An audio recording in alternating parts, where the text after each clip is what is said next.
Hey there, I'm Lee Ullman here with some big news from the National Young Farmers Coalition. We're partnering with Heritage Radio Network on a special season of The Farm Report. It's all about what's happening with the Farm Bill and how it impacts farmers and eaters. I am growing diversified vegetables on land that's been in our family for 150 years. And so with the pandemic, gentrification, property values going up, we had to sell the land and we lost it. Join us as we uncover the untold stories behind this massive piece of legislation that shapes how we grow our food, what we eat, and so much more. The problems we have had, those are things that come from earlier Farm Bill and USDA policy, right? Like Earl Butts, get big or get out. You know, it's my responsibility to know not only what I'm eating, but then like how that all came to be. And realize like, wow, like this piece of legislation, all this money, like it's technically something that I support as a taxpayer. While Congress debates the next Farm Bill, this is not just an invitation to listen. It's a call to action. Be part of the conversation. Subscribe to the Farm Report on Heritage Radio Network, wherever you listen to podcasts. Today's program is brought to you by MoFad, the Museum of Food and Drink. For more information, visit mofad.org.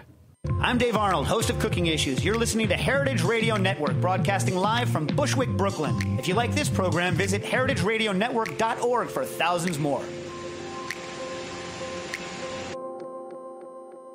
We talk about food, we talk about music, with musical dudes. Finger on the pulse, snacky tunes. Hello and welcome to Snacky Tunes. I am one half your host, Greg Bresnitz. On the show today, we have Georgette, Moger-Petraske, and Theo Lieberman, who are in studio to talk about the new book by Sasha Petraske and Georgette called Regarding Cocktails. Welcome to the show. Thank you. Thank you. Georgette, obviously you were married to Sasha, and Theo, you worked with him at Milk and Honey and still pull one night a week at Dutch Kills, correct? Yeah, that is correct. I want to go back a little bit before we get into the book. Obviously, people know about Sasha's influence in there, but I thought that the Times had a really good write-up as kind of the man before the legend. They had when I started reading the book, it kind of seemed he just appeared behind the bar. But I think it might be good for people to know where he came from, his communist upbringing. And the Times says, as a teenager, Sasha attended Stuyvesant High School but dropped out. He said it had bored him, to take a job in a cafe. Soon he took a cross-country bicycle trip, lived in San Francisco for a while, and joined the Army, serving for 3 years. Back in New York, he worked at Vaughn, a bar in the East Village, and began to dream of opening a bar that would reflect his love of jazz, vintage clothing, and old-fashioned decorum. Responding to an ad in The Voice for a narrow commercial space on Eldridge Street at $800 a month, he learned that the landlord had been a friend of his in the 5th grade. This seems to be pretty typical of the way that Sasha moved through his life. Would you say so? I would say so, indeed. In the early days, he was kind of a loner. I mean, there were other places, there was Angel Shares, but can you two maybe set the stage of what the cocktail scene was in 1999, 2000 when Milk and Honey opened? Yeah, I think everybody who sort of came up in the cocktail world, there are all these series of mentors that people have, and they all sort of think that, like, you know, it was... the whole cocktail revolution was started by X or started by, you know, whomever it might be. And Sasha was the first person to say Angel Share was the first place to sort of do the bar that wasn't, you know, for lack of a better word, had a secret entrance or a more hidden entrance. And I think that the amount that Milk and Honey changed sort of the way people perceive that, and the sort of how much it influenced the industry can't really be seen by almost any other bar. Right. And so what was pre-Milk and Honey? It was, you know, juices from a can, soda from a gun. What were people, you know, most cocktails were done for speed, you know, to drive revenue. What was the landscape outside of an Angel Share? You know, when you went to get a cocktail, what would you think the highest level could be, or what would you normally expect? They were in a pretty sad state at that time, from what we recall. the Cosmopolitan, a fine drink. A classic. But a bit over-ordered at that time. They were, at best, 2-bit cocktails, but they hadn't been elevated in many years. And I think that that's what was really put at the forefront, aside from, a beautiful bar where you would have rules of decorum that were a requirement before you even sat down for a cocktail. The elevated state of cocktails that Sasha brought forth can't be underestimated. What's really interesting about the early days, too, is that when you look at this book and you kind of look at cocktail bars now, there's multiple ingredients, there's so many questions, people are very steeped within the lexicon. In the early days, it seemed like drinks were served with only a few options. Ingredients really weren't dove into, like a new lexicon was being built. How did Sasha begin to not just train his customers, but his bartenders in the methodology of serving these drinks? Well, I think the interesting thing is that you're right, and it is, in a lot of ways, I feel like gone too far in the other direction, where now the 11-ingredient drink with 3 garnishes that takes 14 minutes, like we've all seen parodies of online, has become a thing. And in real life. And in real life, yeah.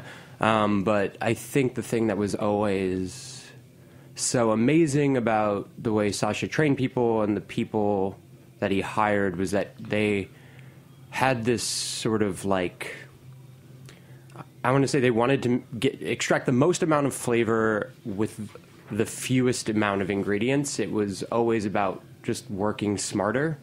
And I think if you look at sort of like the breadth of the cocktails that have really like, are modern classics, even riffs on modern classics, like none of them have more than five. It's like Italian food. Yeah, exactly. Red sauce Italian food is one of life's great pleasures. And when you worked under Sasha at that time, I know the bartenders were educated, but as I mentioned, educating the customers. As someone who, I got into cocktails around 2010 or so, but before then they were kind of, like you said, really 2-bit type of drinks. How did you begin to educate customers and begin to impart the value of fresh garnishes, different types of ice, and educating them in the value behind these things? We juiced everything to order at Milk and Honey, and there was always this thing that happened when people would walk in the bar and they would go, "It smells so good in here." And it's like, what's that smell? And it's like, that's what a bar is supposed to smell like. That's lemon juice and lime juice and citrus and oil. Like, it's all the things that make a bar smell great. And I think educating people don't always want to feel like they're being educated. And that's the thing is, like, you can give somebody a drink that they have had 1,000 times. And when they sit down and they're like, why is this Manhattan better than every other Manhattan I've ever had? So, it's essentially a 3-ingredient drink. And it's like, well, it's colder, I can tell you that. Like, your glassware is frozen. I think that's a big thing that a lot of people forget, is that Milk and Honey was the first bar to freeze glassware. Right, and also used the reintroduction of jiggers, the introduction of like all metal shakers. Where did Sasha get this from? Because I know you mentioned, so and so and mentors and everything, but the way that it just seems is that he had a different type of knowledge or a different type of perception. Where did someone teach him, or did he just pull it from his readings and extensive research? He was always trying to do things in the freshest way. I remember being like working Friday night service at Milk and Honey on Eldridge Street, and he had this idea to juice ginger a la minute, which is not something anyone should do. But I loved that he was like, we're going to figure out how to do this. And we did figure it out, and then it was just A, kind of not practical, and B, it was a little bit too variable. And that was a huge thing, was about the order. So much about Sasha's training was about the order of operations and how to build things in the smartest and fastest way possible while still using things like jiggers. And his service plan just made so much. He just had tons of ideas all the time, and he would workshop them until you were like, this is crazy, we're in the middle of service, like I can't really be doing this right now, and he'd be like, we're gonna do this. And he always wanted to just do it then and see how it would work, and if it didn't work, we'd move on. But I mean, they worked out a lot of times. You mentioned the ginger, but is there another example of something that Sasha introduced where you or other fellow bartenders just went, never going to work, never going to happen, but just he, came through on the other side? Sasha had this sort of not obsession, but he really just nothing. If you couldn't make a drink colder, he didn't understand why. And we had these freezers at Milk and Honey on 23rd Street that had 2 compressors that ran outside. They would burn the tips of your fingertips when you pulled the mixing glass. You could make a Manhattan, ice the drink, and just leave it. And if you didn't touch it, 7 minutes later, it didn't even have close to the ounce of water content you wanted to get into the drink. It was truly crazy. These freezers were such a joy, and he wanted to. So we're using big block ice. We have these crazy freezers. We're freezing all the ice. We're making sure the ice is never sweating. And he was just like, I want to have the crushed ice colder. And I was like, why do we need the crushed ice to be colder? He's like, because think about the wash lines we could have if the crushed ice was frozen. And we went through, this was a lot of services where we were freezing crushed ice in plastic cups so that the crushed ice was essentially being taken from the crushed ice machine and then refrozen, which was actually something he was doing with cold draft at a couple of different places, which was amazing. It was, everybody's so used to using cold draft, but he would take cold draft, put it into the ice bins, and then freeze that so the ice was harder and it was colder. And it really does make it. I've heard a lot of people say that sounds crazy, but it really does make a huge difference if you can't. It takes a lot of time and a lot of investment and a lot of caring to run a big ice program, where everything is big ice and you don't have an ice machine for, shaken drinks and stuff like that. But double freezing cold draft really does make a huge difference. But yeah, the freezing of the crushed ice was a fun experiment. I have to say that the obsession with ice and perfection in the freezer did not end at the bar. As a spirits writer myself, I enjoy making cocktails at home, very much so. And at the time, when we were first keeping company, my freezer had its own ice program. I considered it. It was just frozen shakers and frozen glasses and ice of all shapes and sizes, with the exception of some homemade chicken stock, meticulously organized into Ziploc bags by date.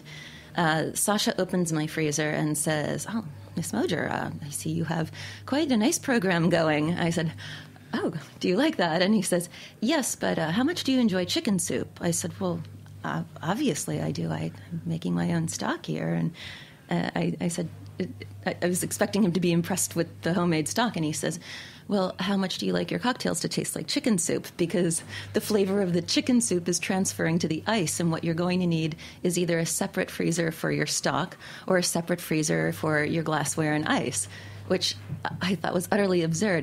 It's New York. Our apartments are small. How could this possibly be? Did you get a second freezer, or did you get rid of the chicken stock?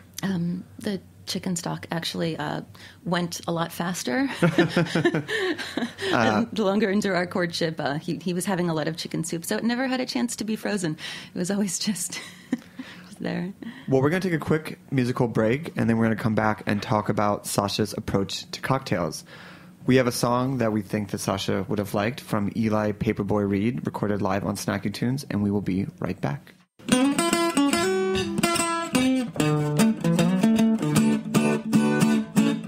Tell me what I want to hear. Tell me what I need to know. Tell me that you love me, dear, and you'll never, never let me go. 'Cause even if it isn't true, oh, I promise I'll be good to you. So tell me what I want to hear, oh yeah. Tell me what I need to know.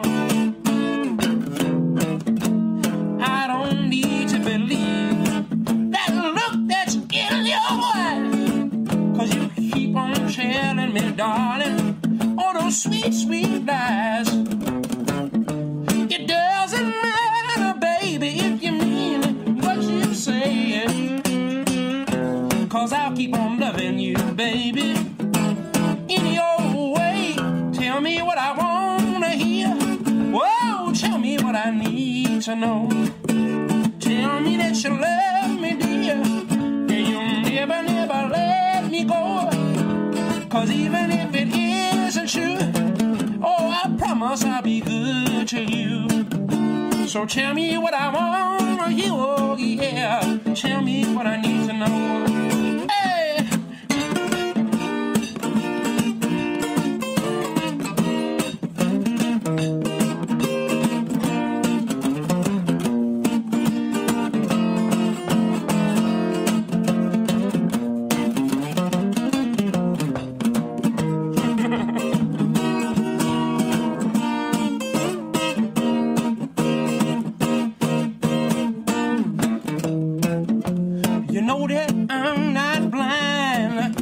Just don't wanna see all of these things, pretty baby, you've been doing to me.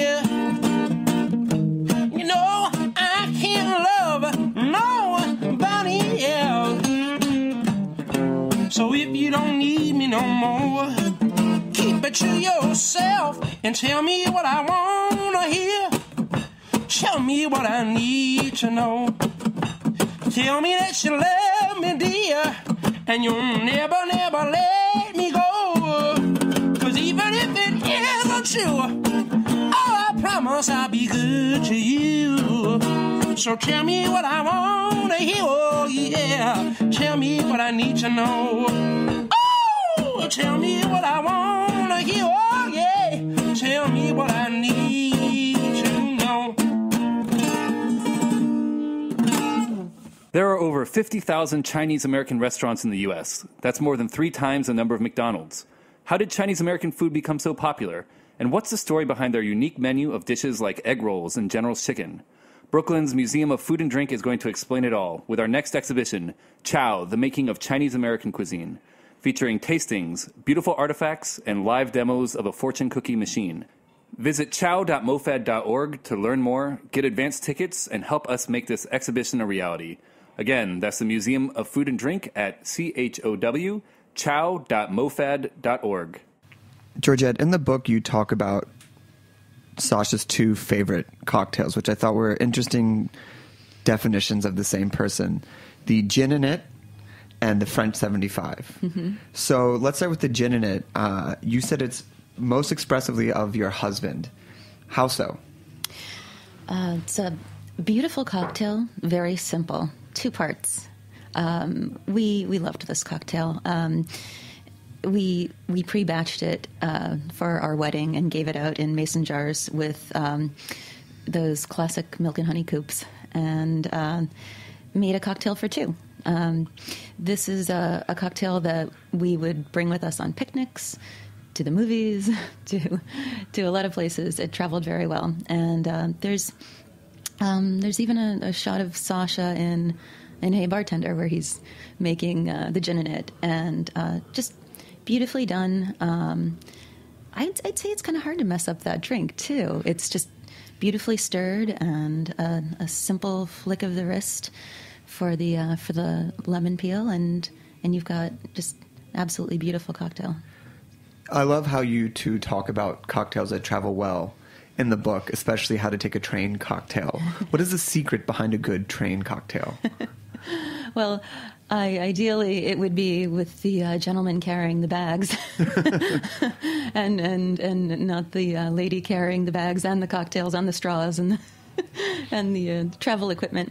But we would travel with cocktails. He loved the Pellegrino sodas, which you could just put with a little airplane size of gin, and maybe top with those teensy-weensy little bottles of Angostura bitters. It's really easy to travel with cocktails like that.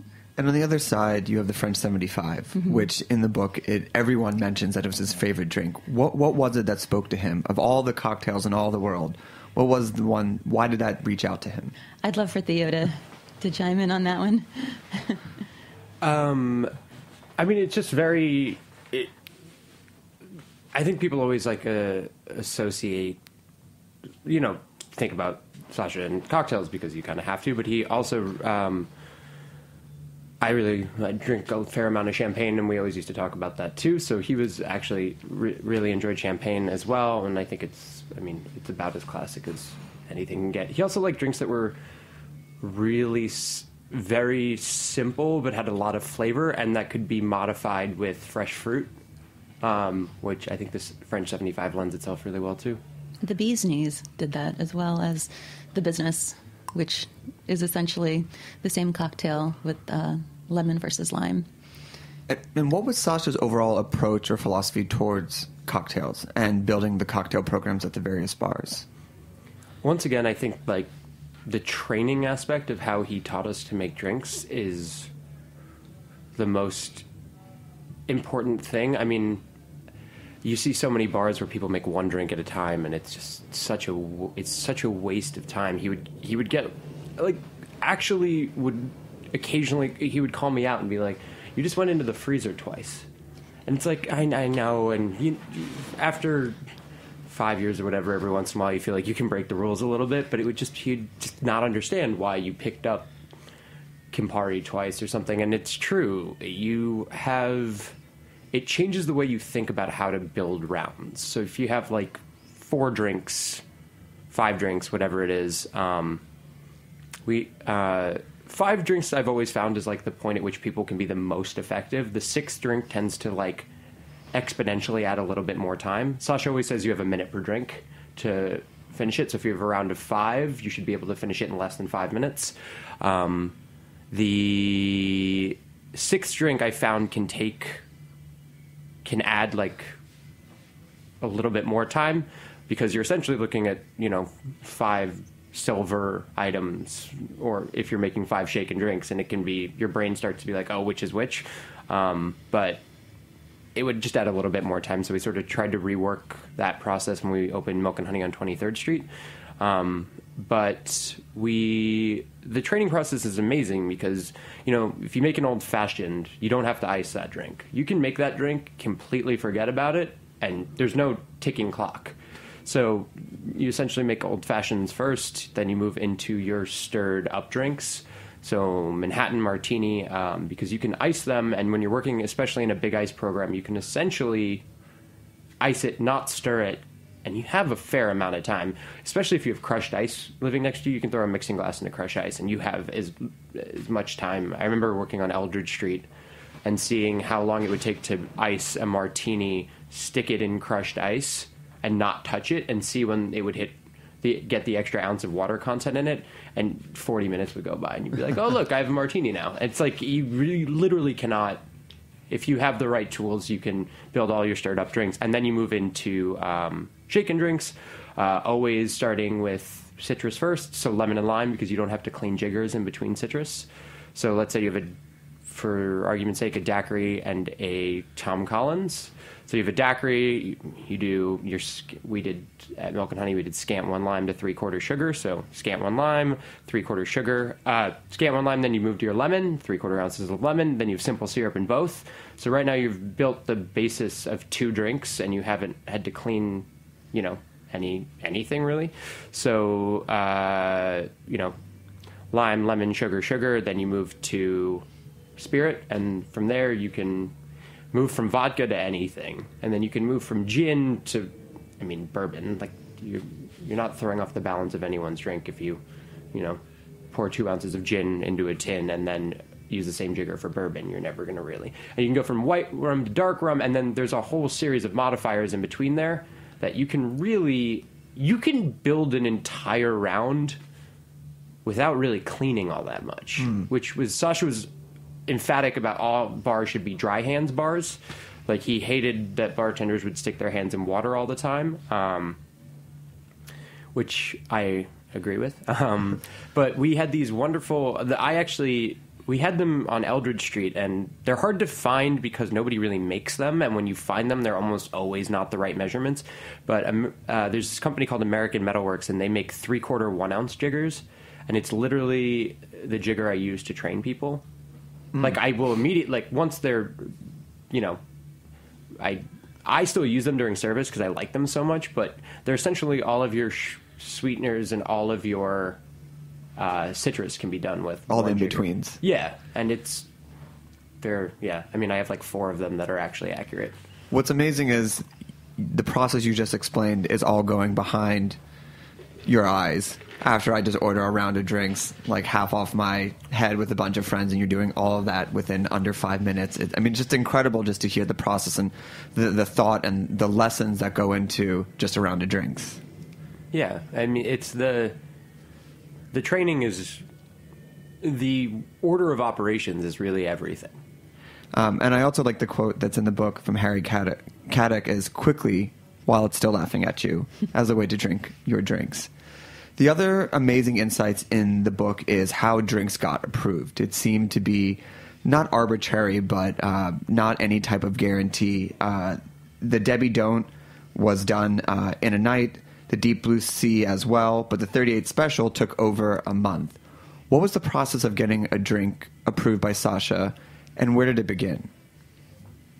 I mean, it was as much by Sasha as it was amongst your peers. I mean, we all spent a lot of time tasting stuff that people were working on. And I mean, there were drinks that, I mean, very rarely did I think there's only one drink I can think of that I like made one time and was like, worked on after that and was like, I really just like the first one better. But I mean, it was just a lot of workshopping, and yeah, it's when you're working with a very minimal set, when you're not working with infusions or, you know, 1,000 different kinds of bitters, which is the way I really like to work. I think you have to work, I think when you don't have an entire arsenal of like things that are flavored or do crazy syrup prep, like that was just never what Milk and Honey was about, and it's never really been like my thought process on how to make drinks. But I think it makes you work a little bit smarter in how you go to achieve the flavor of things, and a lot of them are like just riffs on something that are classics, but yeah, there was that great quote in the book about the Petraske family twist. Inspiration lies in the smallest variation. Absolutely.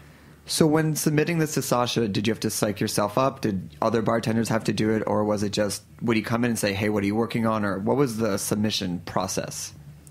I mean, it was more like I would hand him something and be like, taste this. And he'd be like, what is it? I'd be like, just drink it. Tell me what you think. Don't ask any questions. Yeah. Exactly. Yeah. I was playing around with this gimlet variation called the Clarkson. We got this product called Cappelletti in, which is essentially kind of like, I always jokingly call it like a bottled Americano.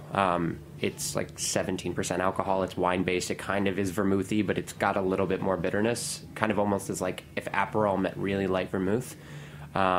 It's great, but I was just playing around with this gimlet variation that he really liked, and I just gave him one day, and he was like, oh, this is good. I was like, okay, cool. But I mean, we played around with so much stuff, and anytime it was more like the difficulty was with something that was like, I remember we were working on we were doing a coconut syrup, which like a lot of people take Coco Lopez and, you know, do it that way, and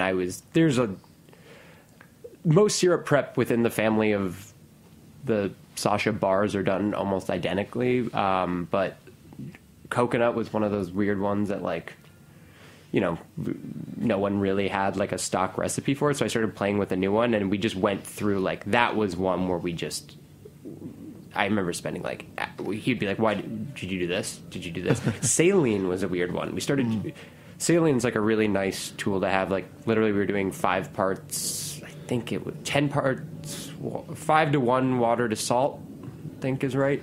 And there was like this, like, the longest conversation about why that was what we were going to do. And I remember being like, well, because, you know, it roughly works in the same way we use bitters. And he was just like, well, that's not really an answer. He was like, why are we doing it this way? Mm-hmm. And I was like, there was always more of a conversation if you answered things too quickly. Like, you always had to have you always had to have shown that you had given things a lot of thought. And I'm definitely one to be like, well, I did it because of like this. And he's like, well, why? And it's like, oh yeah, right. You know, even the addition of the saline recipe, as it is in the book, had a lot of back and forth between myself and the bartenders. There was a camp that wanted it included, and a camp that said this has no business in here. But it was part of the bar, and there was a good strong camp that was all for it. So I said, you know what, this is a democratic process. We're putting this all together as things were, as a kind of stepping back into the time of the milk and honey bars, and you know, feeling like you're going through a really great cocktail party full of these wonderful drinks, and the most memorable ones that are in there. And some of those do have that saline in it. No, it's amazing. I mean, giving away the kind of base syrups and the way that they're from the very beginning is such a great, and how they're called back throughout the book as well.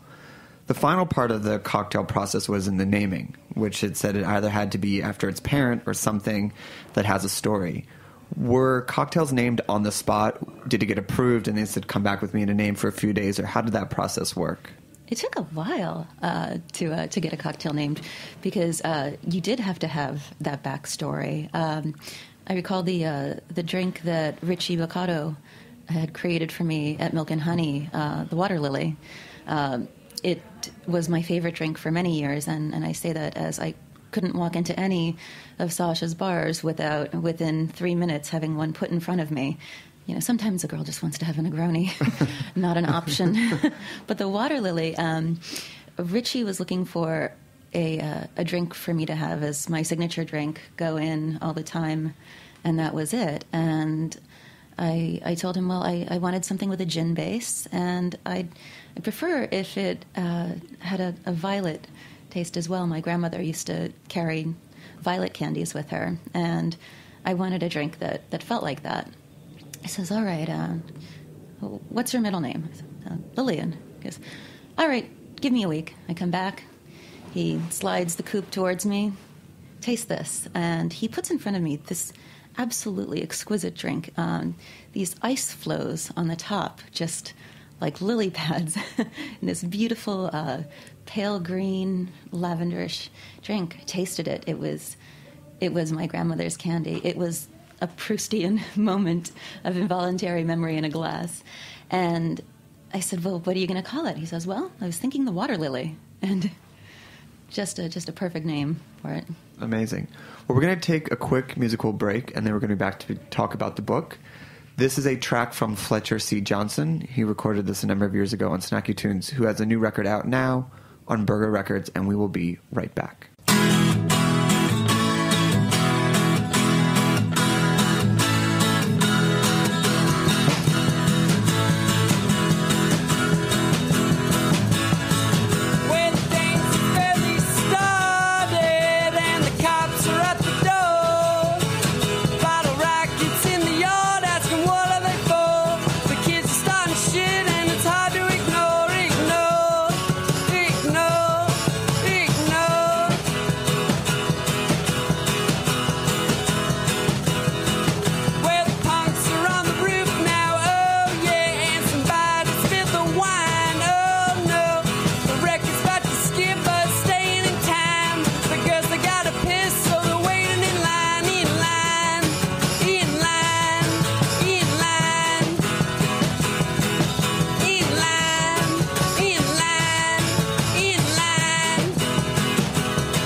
The book is stunning.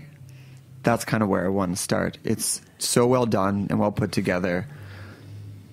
How did you take this book and balance the line of not it being a eulogy to your husband, but more of a celebration? Essentially, I wanted it to be a liquid memoir.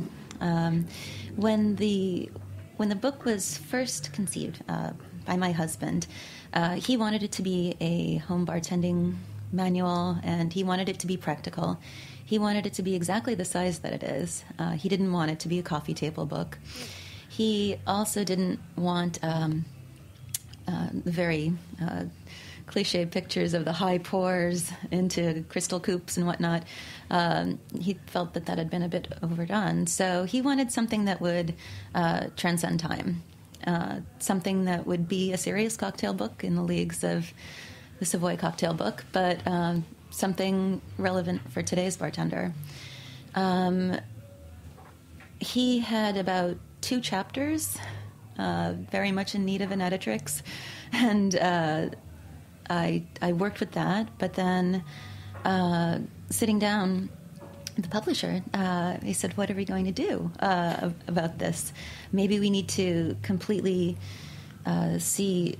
revision the whole thing." So I said, "Well, what about we talk to the bar family? What about something like 25 of the original bartenders can tell all stories from their time behind the bar, what they learned from Sasha as the drinks relate to him and their history, and we can all make this a family effort."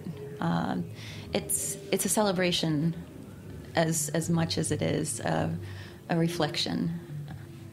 It really does come across it, and you would almost think that if he was still here, that this might also be the book that he would have put out, because it talks about the family and the community that was built and the ideas that were spawned from one person that spread throughout. And I'm sure there you have experience as well where it was great to relive the memories or see the stories. Or when putting this book together, did you have to sit down and go through the memory banks and figure out which stories would best reflect the cocktails that were being presented? Yeah, I mean, I think it's the 2 drinks I submitted were the first 2 drinks Sasha's taught us to make. Taught me to make. They were just sort of like, we were opening up the John Dory, and we were in the basement of the Ace Hotel because the entire space upstairs was still under construction. And we were sort of working out of these, like,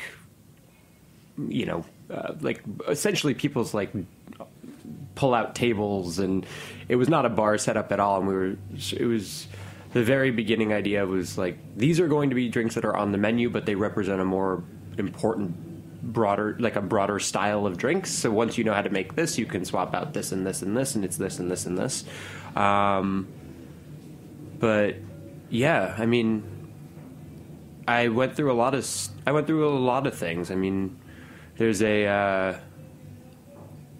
I remember I also talked about the first time that I met Sasha, which was at Little Branch one night, which was like absolutely crazy experience. Like I literally walked down a flight of stairs to go visit a friend who was working there, and they made him he was drinking a Mai Tai. And I got introduced, and I just was like, "Oh, I'll have the same thing," because I was nervous, and I promptly knocked mine over, spilled crushed ice everywhere. But yeah, I mean, you go through a lot of things, old emails, yeah, stuff like that. The other element of the book is the graphic illustrations. I know Studio Lynn and Faden worked back with you to do it. I had no confidence in making cocktails before reading this book. I now have adequate confidence in making cocktails from this book. I mean, it is from those photos and from going into the bars with the 13 ingredients and the 19 garnishes. It does seem a bit insurmountable, but this book really opens it up to people figuring out how they can best do it at home. What was the decision process in this? And also, how did you come up with the graphic identity? Because it's so well put together. Phaedon was wonderful with the illustrations for it. They worked with some very talented designers, and it completely skewed the whole idea of photography. And we have these simple, beautiful, clean illustrations that shows how the drink can be built. You can visualize the ratio of spirit to juice, and your garnish. You have a visual for that as well. But you are able to do this by relying on the bookmark that's in there. So you have this legend. So you say, okay, well, this requires egg white. How much egg white? And you look next to it and you see it on the bookmark. I wanted that legend to be something that could travel with you instead of just looking back into the front interior flap, because that creates a lot of confusion and a lot of sticky pages. This way you have your map to your cocktail. According to Theo, there will be no sticky hands and no dirty hands if you follow this book. The other element in this are the guides. This book is really reminiscent of the Frankie Spantino's cooking manual of if you didn't know anything but you follow these steps, you can become a world-class bartender. What I thought was really interesting is that while most of the guides are at the end, the guide to how to throw your own cocktail party is at the beginning. Why did you place it at the beginning of the book?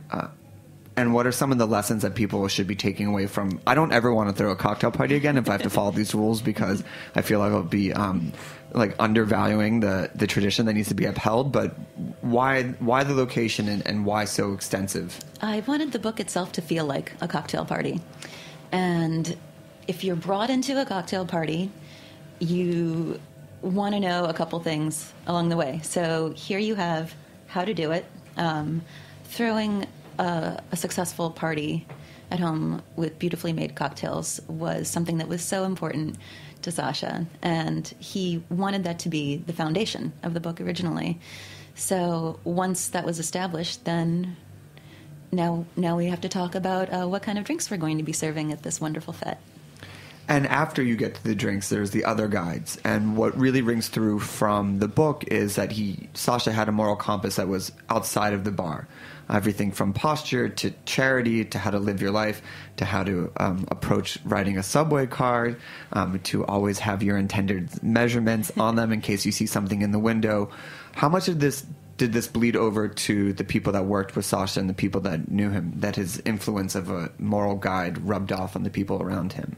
Well, I hope a lot of bartenders are now carrying 2 handkerchiefs with them.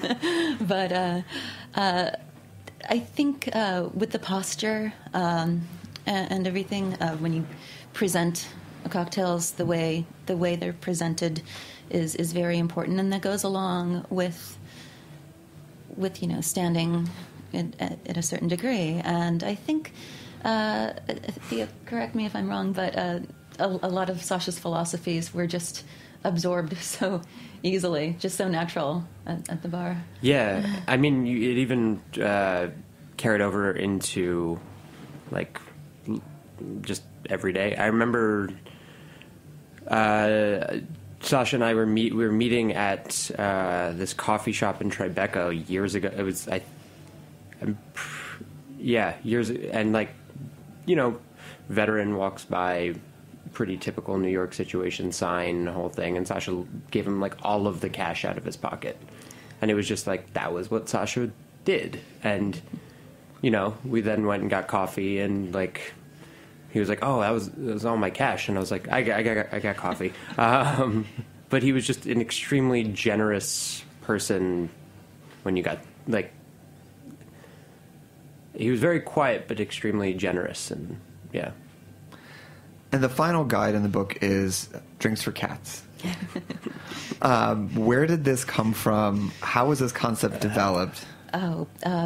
My husband, if it were up to my husband, every cat in the world would have a home, a good home, and be eating and drinking out of coops. And he adored cats, and he wanted to actually have a section in the book, Cocktails for Cats.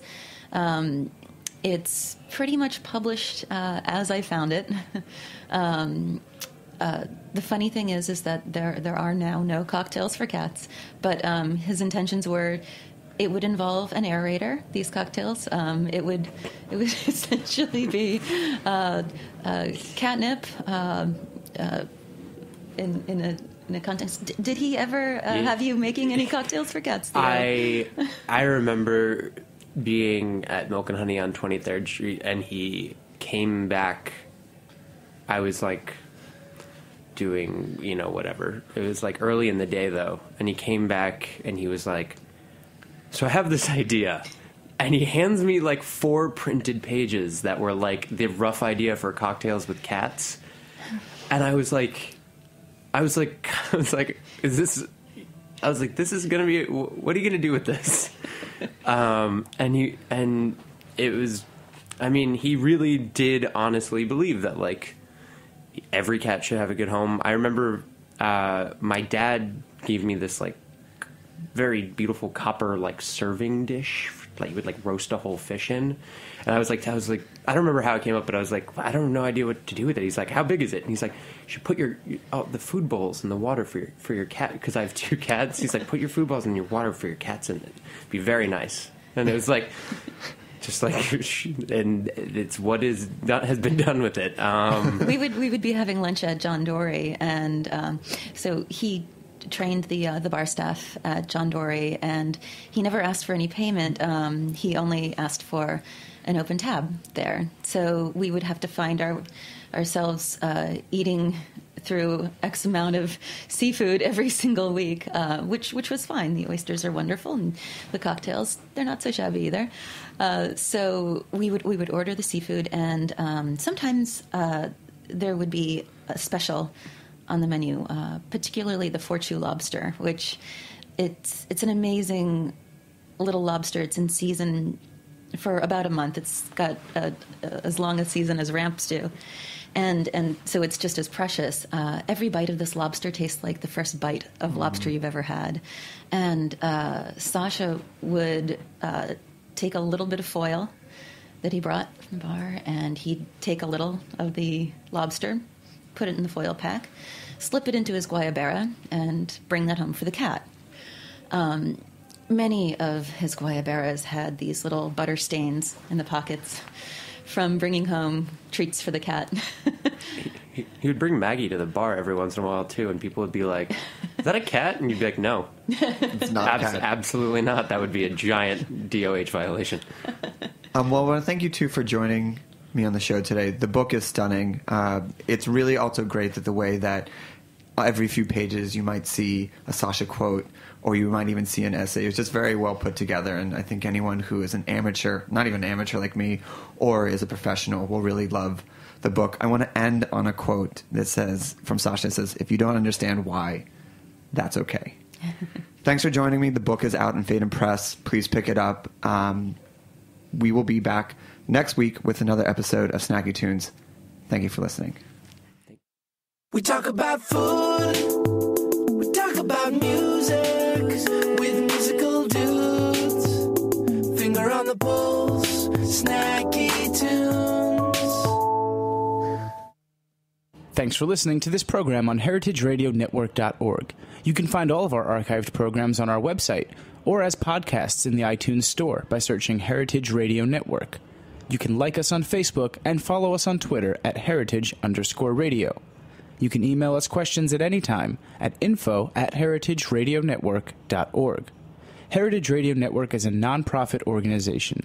To donate and become a member, visit our website today. Thanks for listening.